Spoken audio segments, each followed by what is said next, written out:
안녕하세요. 이태리 감자입니다.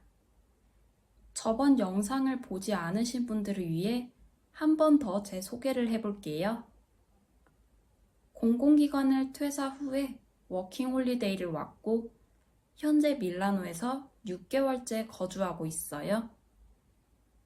나이는 30살로 이탈리아 워킹홀리데이 신청 기준 마지막 라인에 걸쳐서 왔습니다.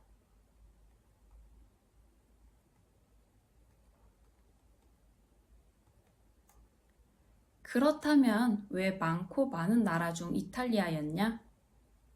글쎄요. 한마디로 정의하자면 심장이 시켜서 왔습니다.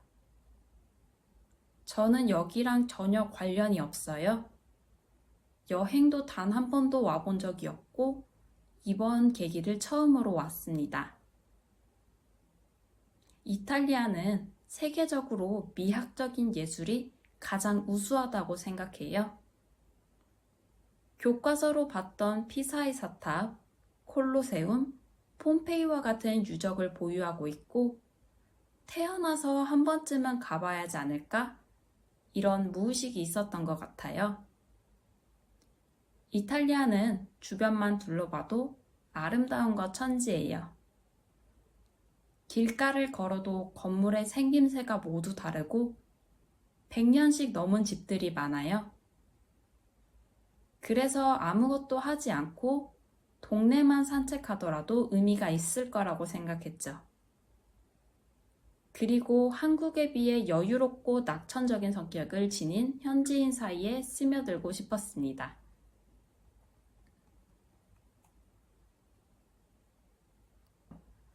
전혀요. 공용어인 영어도 잘 하지 못하는 편이에요. 내가 완벽하게 준비하고 떠나려면 평생 떠나지를 못해요. 스마트폰이 있는 시대에 언어가 부족하다고 해외에 나가지 못할 이유는 없습니다. 다만 현지에 와서 배워도 되지만 한국에서 배우고 오시는 걸 권장드려요. 이탈리아에서 배울 수 있는 환경이 쉽지가 않더라고요. 학원도 이탈리아어 또는 영어로 진행이 되고 책도 마찬가지다 보니 이해하는 데 어려움이 있습니다. 실제로 겪어보니 학원보다는 일상생활을 하면서 학습했던 언어를 단 한 단어라도 입 밖으로 꺼내보는 게 도움이 되고 있습니다. 현실적인 부분은 언어가 통하지 않아도 돈을 쓰는 입장에서는 어딜 가도 환영을 받아요. 그러나 돈을 벌어야 하는 입장에서는 언어는 기본이자 필수입니다.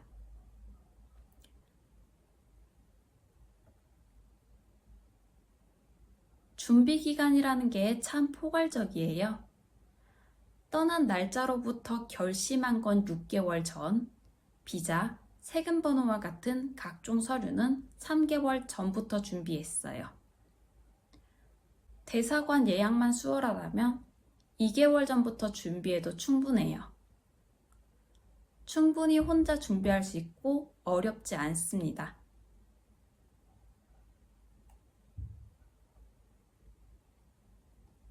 이탈리아는 한국과 7시간 시차가 납니다. 시차가 바뀌고 물이 바뀌고 음식이 바뀌어서 그런지 평소에 감기와 몸살 정말 안 걸리는 체질인데 여기 와서 둘 다 겪었네요. 이탈리아 사람들의 출퇴근 시간은 오전 9시부터 오후 5시, 6시까지로 한국과 동일해요. 그래서 아침 먹는 시간은 우리와 비슷합니다. 낮부터는 늦어지는데요.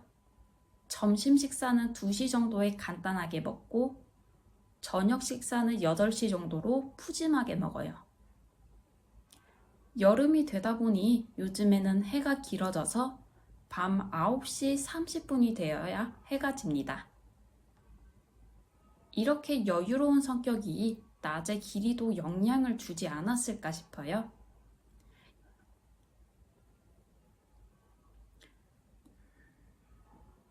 영화 오징어 게임과 로제의 아파트처럼 K-팝이 유명해진 건 맞아요. 하지만 딱 거기까지예요. 여기에서 한국의 인지도는 아직입니다. 오히려 일본이 더 우세해요. 관광지 어딜 가나 늘 한국인이 있고 일본인은 찾기 어려운데도 말이죠. 이게 세계대전 역사로 거슬러 올라가야 하는데 세계적인 기업이 진출한 것도 한몫한다고 생각해요. 유니클로를 갈 때마다 항상 사람이 붐비고요. 도요타의 자동차도 정말 많이 타요. 주로 정보는 네이버, 다음 온라인 카페를 통해서 공유되고 있는 편이에요. 이탈리아가 여행 정보는 참 많지만 현지 정착 정보는 적어서 아직도 이 부분은 어려움을 겪고 있어요.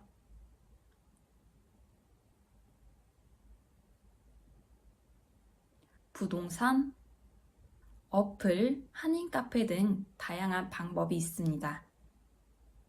저는 스파타홈이라는 외국인 유학생에게 특화된 어플을 이용했습니다. 이 어플은 영어가 제공되고 부동산을 중간에서 매개해주는 역할을 해요. 인증된 부동산만 등록이 되기 때문에 어느 정도 안정성이 있고 매물이 실제와 다르거나 보증금 회수 문제에 도움이 될 수 있습니다.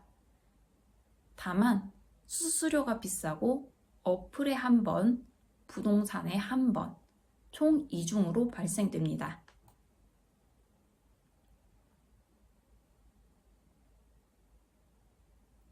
일을 하지 않아도 6개월간 지낼 수 있는 금액을 가져왔어요. 이탈리아는 청년 경제 상황이 좋지 않아요. 현지인도 일을 구할 수 없는 마당에 외국인인 제가 일을 할 수 있는 확률은 더욱 적겠죠? 필수로 몇 개월간 지낼 비용을 챙겨 오셔야 해요. 그래야 심각하지 않고 가볍게 지낼 수 있거든요.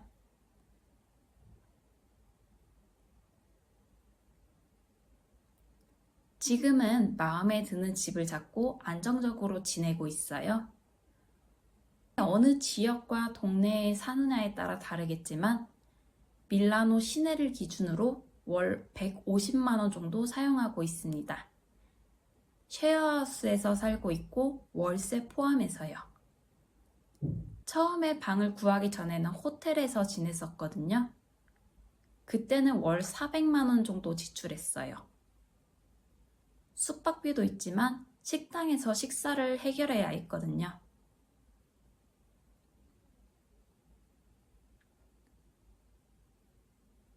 워킹 홀리데이는 관광 취업 비자예요. 일보다는 휴식을 하는데 초점이 맞춰져 있습니다. 워킹 홀리데이를 가면 현지에서 학생 또는 직장인 신분으로 꼭 있어야 하는지 궁금해 하시는 분들이 계시는데요. 학원 등록 안 해도 됩니다. 일도 안 해도 됩니다. 모두 선택사항이에요.